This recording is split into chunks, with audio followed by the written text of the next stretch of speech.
En ce temps-là, Jésus entra dans un village. Une femme nommée Marthe le reçut. Elle avait une sœur appelée Marie qui, s'étant assise aux pieds du Seigneur, écoutait sa parole. Quant à Marthe, elle était accaparée par les multiples occupations du service. Elle intervint et dit, « Seigneur, cela ne te fait rien que ma sœur m'ait laissé faire seule le service? Dis-lui donc de m'aider. » Le Seigneur lui répondit, « Marthe, Marthe, tu te donnes du souci et tu t'agites pour bien des choses. Une seule est nécessaire. Marie a choisi la meilleure part. Elle ne lui sera pas enlevée. » Acclamons la parole de Dieu.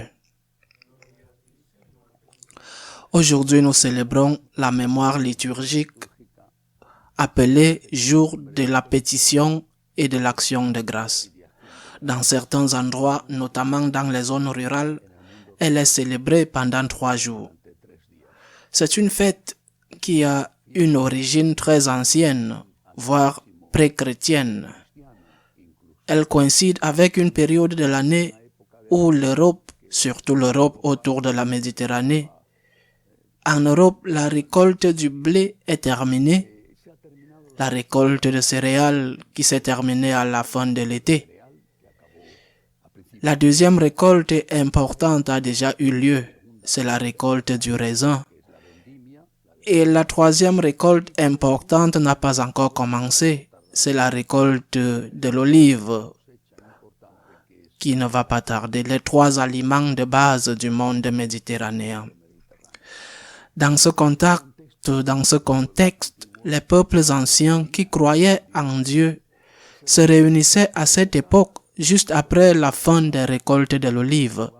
Ils se réunissaient dans de grandes fêtes pour prier pour le bien de ce qui manquait, par exemple la récolte des olives, et pour rendre grâce pour ce qui avait été récolté. Ce sens de la pétition et de l'action de grâce a également été repris par l'Église catholique parce que c'était quelque chose qui s'inscrivait parfaitement dans sa spiritualité. Et nous le maintenons aujourd'hui, même si dans la plupart des endroits, il n'a plus la signification qu'il avait alors, parce que le monde rural est désormais minoritaire, du moins dans de nombreux pays. Mais il est important de célébrer cette fête pour ce qu'elle signifie, pas seulement comme les anciens le faisaient pour la récolte agricole. Célébrer cette fête comme une pétition et célébrer cette fête comme une action de grâce. La pétition implique humilité, parce que lorsque tu demandes, tu reconnais qu'il y a quelqu'un qui est plus grand que toi. Celui à qui tu demandes est plus grand que toi. Et c'est pour cela que tu demandes.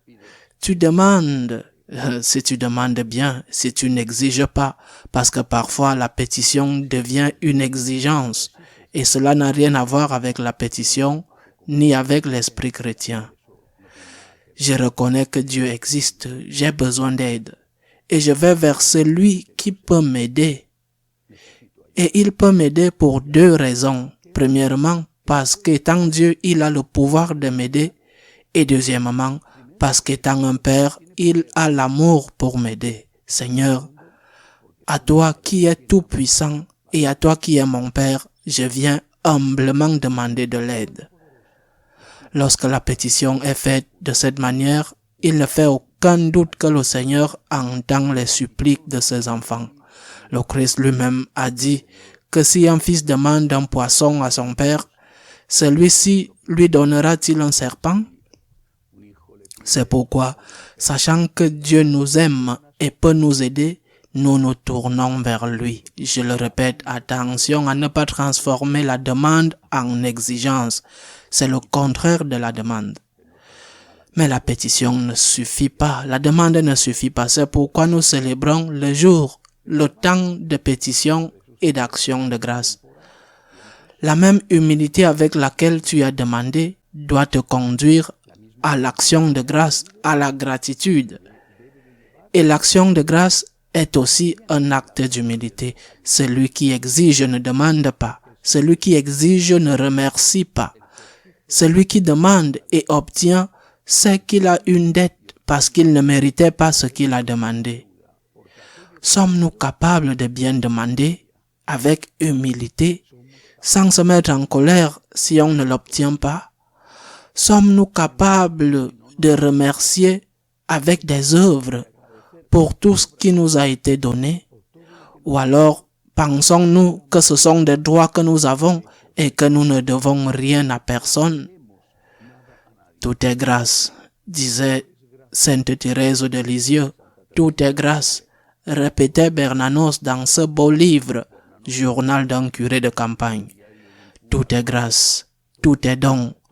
Cela ne signifie pas que nous ne devons pas faire notre part. Les agriculteurs savent très bien ce qui coûte pour obtenir les fruits de la terre, la sueur, les efforts, les nuits tardives, les aubes.